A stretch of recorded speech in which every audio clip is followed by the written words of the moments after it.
Welcome to another installment of our online Bible study. We've been going over for the last several weeks the book of Daniel, stories from Daniel, Shadrach, Meshach, and Abednego, the friends. And their situation was that they were taken into exile away from Jerusalem, away from Israel, into Babylon. What happens is in Babylon, they begin to have some issues because their God is no longer God of Babylon. I mean, he's God of Babylon, but he's not the cultural God. He's not the one that they base their laws on and that they look up to and that they worship. And they're in a different situation with kings who don't glorify God, who should, who keep falling back from that, including Nebuchadnezzar. And then we talked about last week, Belshazzar. What we wanted to do was just analyze, what does it look like to live in Babylon when the things that you do, when how you work out your religion, when how you worship your God runs countercultural to the establishment of the day. And so we've been looking at that, the stories that could have gotten Daniel in trouble in Shadrach, Meshach, and Abednego. They survived the fire. They survived being trained in the king's house according to all of the training that they were supposed to go through. What does that look like? And so we've spent the last several weeks in Daniel looking at that life in Babylon.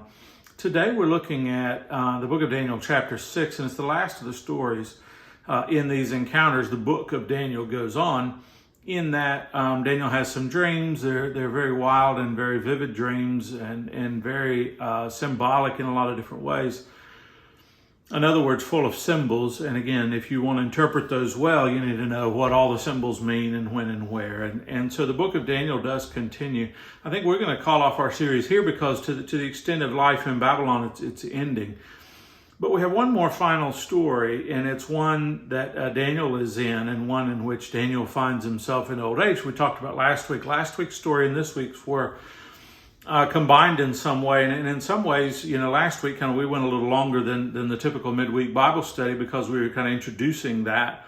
And that carries over today, so we don't have to do as much talk about that. But Daniel's old at that point of last week where they bring him in to interpret the writing on the wall.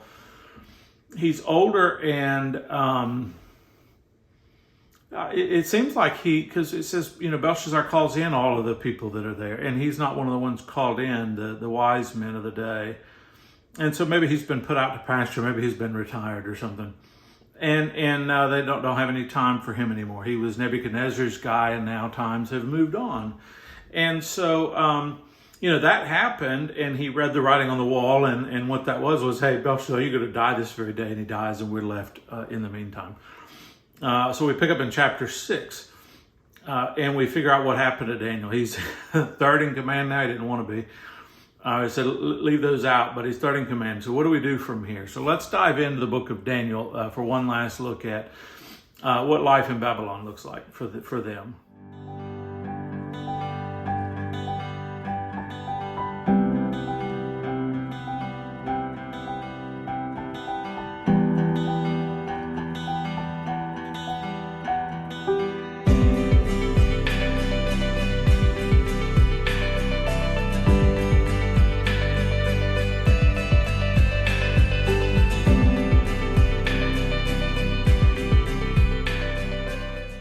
Like we've done in the past several weeks, we're just going to dive in. We're going to read some of the chapter 6 and then talk about it. So in Daniel chapter 1, we'll pick up in chapter 1. Chapter 6, we'll pick up in verse 1. And what we see is that it pleased Darius to set over the kingdom 120 satraps. They were local rulers you would think of as governors, but there's the word governor in just a minute, so that's kind of confusing.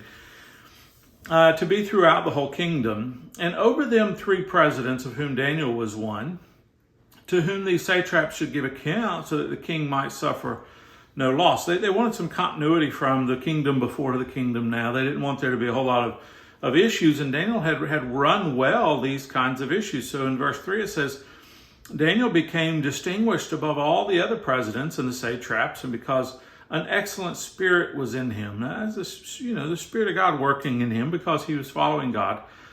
So the king planned to set him over the whole kingdom. And the presidents and the satraps sought to find a ground for complaint against Daniel with regard to the kingdom. So they didn't want him to be king. They didn't want him to be what you'd call, if there was a king and he's not, Darius is a king, maybe a prime minister would be a good way of looking at that, in charge of the three presidents. Again, they're using words that we don't necessarily use for all of those. And so they decide they're going to look into Daniel and try to figure out what's going on, because they don't want him. There's a couple of things going on. He's of Jewish faith. The Jews were conquered. They don't want somebody who was conquered to be in charge of them. But there's also some jealousy. He found himself being lifted up by God in that situation. So it says they could find no ground. They began to search for a ground to find complaint against him with regard to the kingdom, but they couldn't. In all the kingdom, they couldn't find anything they had done to complain about or in any fault, because he was faithful. There was no error or fault found in him. Then these men said, we shall not find any ground for complaint against this Daniel, unless we find it in connection with the law of his God. So let's explain a little bit what's going on. He keeps rising through the ranks. Why? Because he's following God and he's faithful, and God blessed him with wisdom. God blessed him with other gifts. I would argue that if Christians are following God, we should be successful in whatever it is we're doing to an extent that in most situations, Christians could indeed rise through the ranks because of their effectiveness, because God blesses those who follow him. And because of his honesty, things were going well. Not everybody was honest. People would take a little off the top. We've seen those kinds of things before. And he said, I never have done that. I ran it wisely. So the king, Darius, he wants to elevate him. That led to jealousy. But I believe there was a sense of racism, in the sense that people of Jewish ethnicity were put down during that time.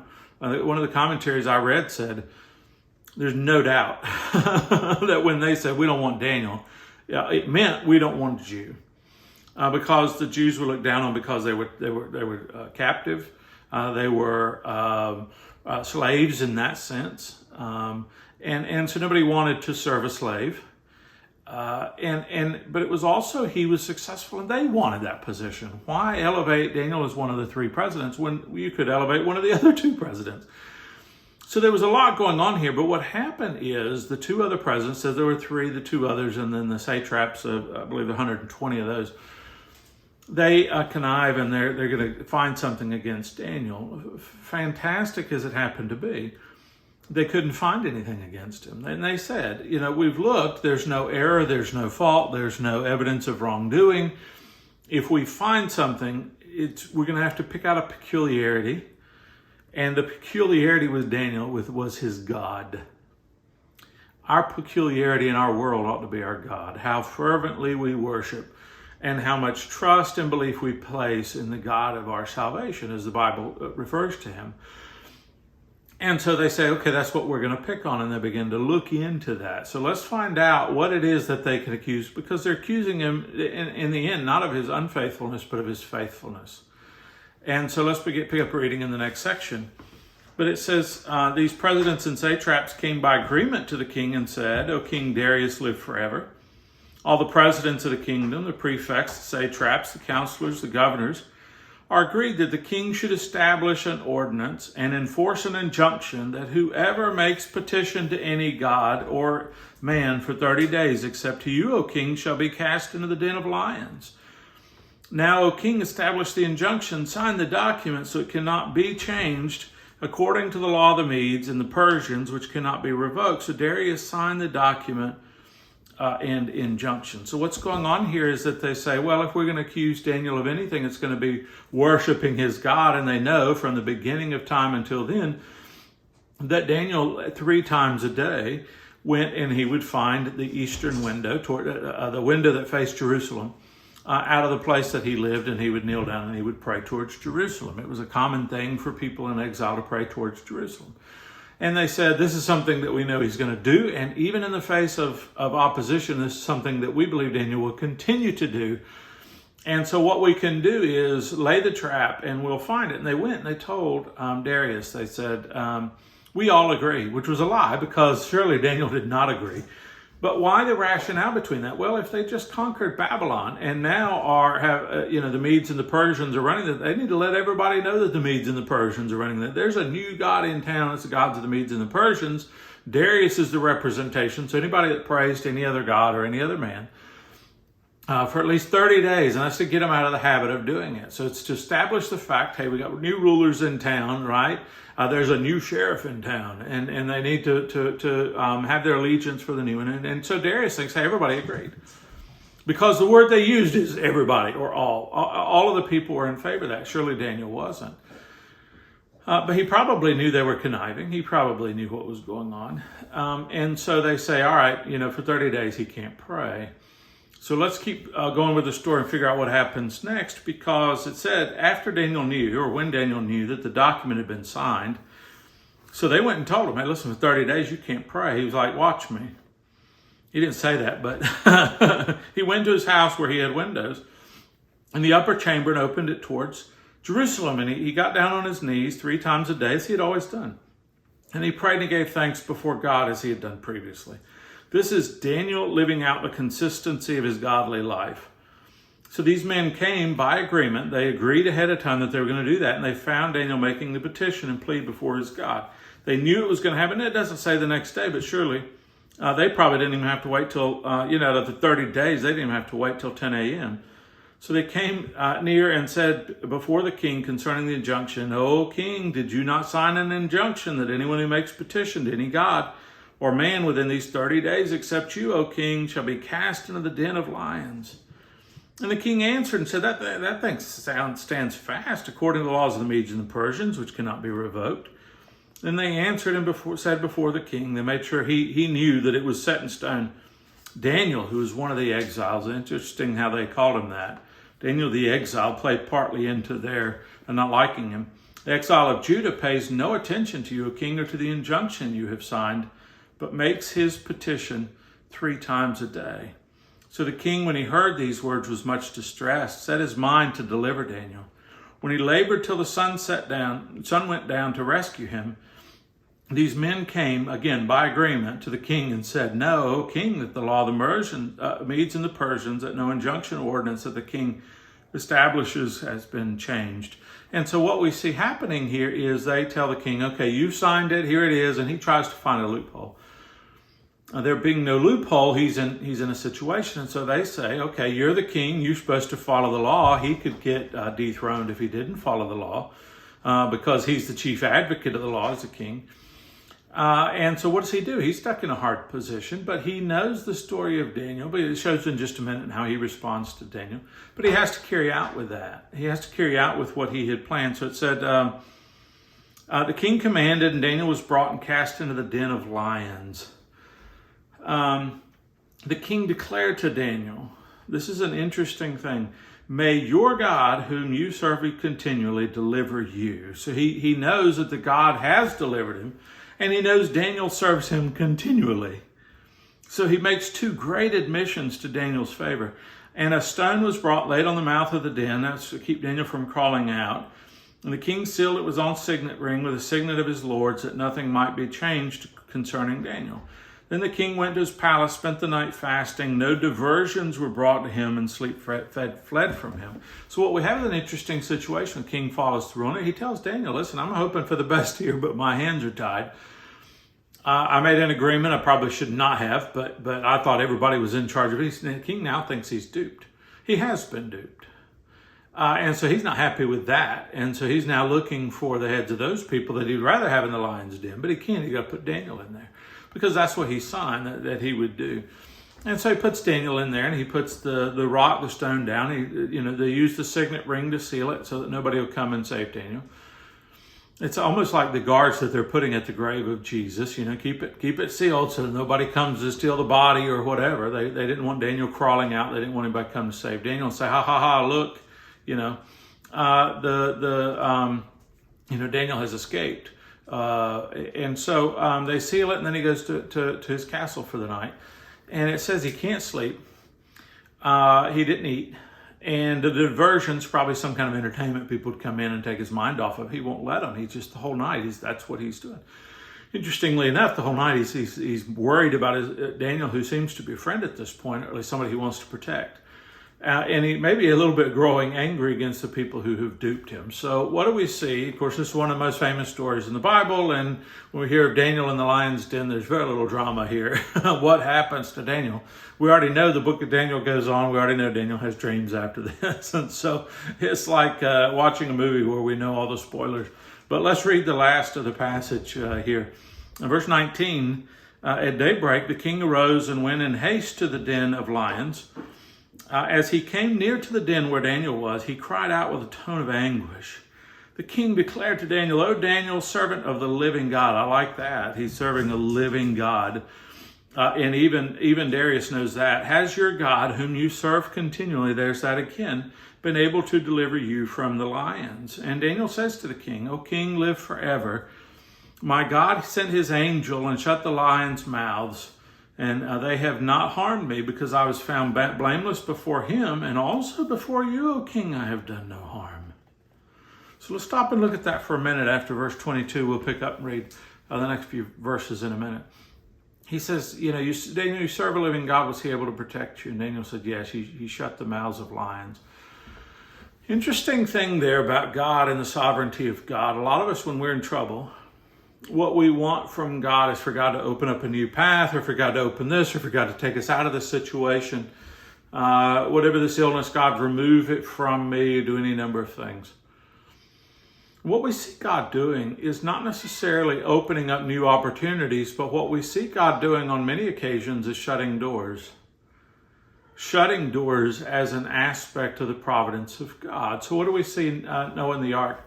At the end of that, the storm's coming. God didn't take them out of the storm, but he shut the door to the ark. So God shut the door.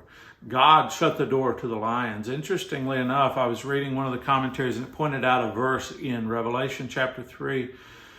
I believe it's verse 7, somewhere in that neighborhood, but it's one of the instructions to one of the churches in the first several chapters of the book of Revelation. It talks about, this is the word from the angel that came from the Almighty One. And at the end of that verse, it said, who shuts things that won't get reopened and opens things that nobody else can shut. And the idea is that if God opens it, you can't close it. And if God closes it, you can't open it. And so what we see is if God closed the mouths of the lions, it doesn't matter what they want to eat or how hungry they are. They're going to go the night without eating in the same way that the king did. If God opens something, then you can't close it. And so there's a lot of things in life that we try to ask for God for one thing. When we have the power of God on our side and he can take care of things, but we don't see him closing things. Maybe Daniel, if he would have prayed, the story doesn't tell us what happened in there. The story doesn't give us some great drama about Daniel praying. The story really tells the story about Darius. And how he was made to sign and how he was doing and how he was doing. Now, Daniel played a part in that, but it doesn't really, it's not, that part of it is not from Daniel's perspective, it's from the king's perspective. So maybe Daniel's in the lion's den saying, God, that stone up there, if you would just open that, I'd be okay, I could crawl on out of here. And instead of opening, God chose to close. It's significant that sometimes we want something open and God closes something, because it happens quite often. And so maybe we would in our prayers just say, God, what's your solution? How can you find a way out for me? And it may be to go through the lion's den. It may be for, thinking about the jealousy towards somebody who rises up through the ranks. Joseph in the coat of many colors, they were jealous against him. And so they may have said, okay, well, you know what? If I were God, I wouldn't make Joseph go through, being thrown in the well. I wouldn't make him go through being sold into slavery. I wouldn't make Daniel go through the lion's den. I wouldn't make Shadrach, Meshach, and Abednego go through the fiery furnace. God, on the other hand, took them through, protected them in that, and then showed them salvation on the other side. Maybe it is for God to decide what we go through, but him to help us through the way.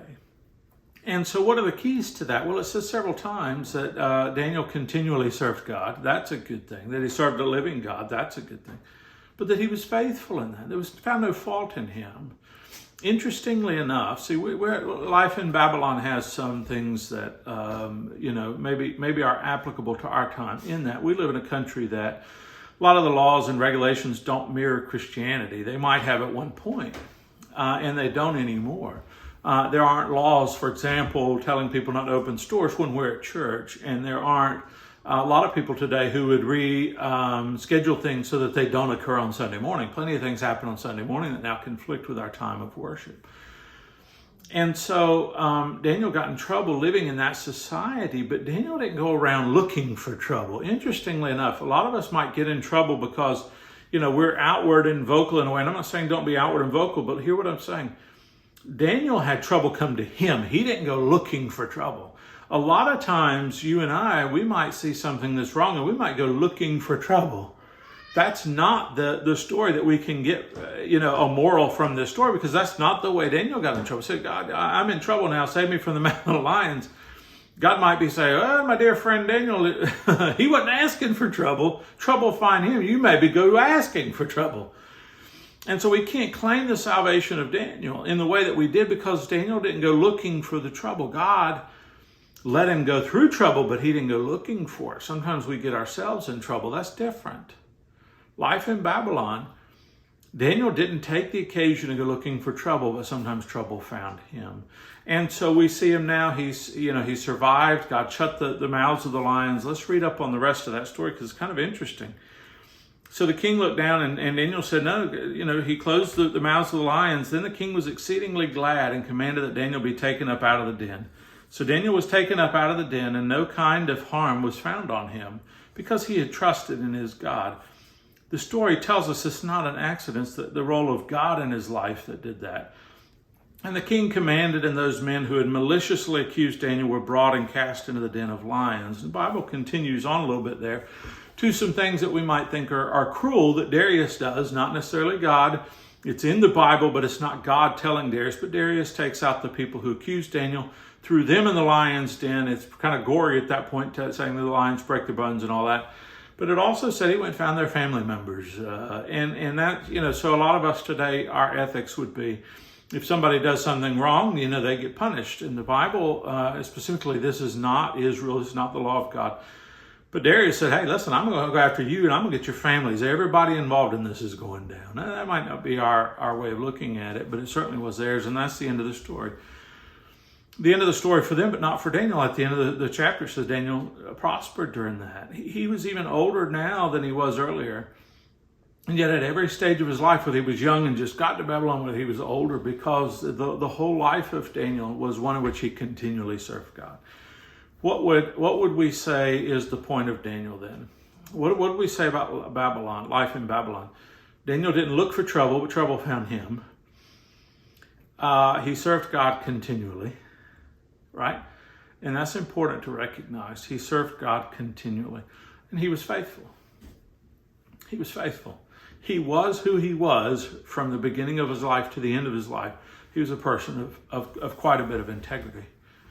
And so if it was advice for us, if we're living in our life in Babylon, in an area in which the laws of the land don't reflect our religious values and principles, maybe for us to be people of integrity, maybe for us to be people who serve God continually, and maybe for us to be faithful to God in everything that we do. And in that, I think there's ways that, and maybe trouble finds us, but God protects us.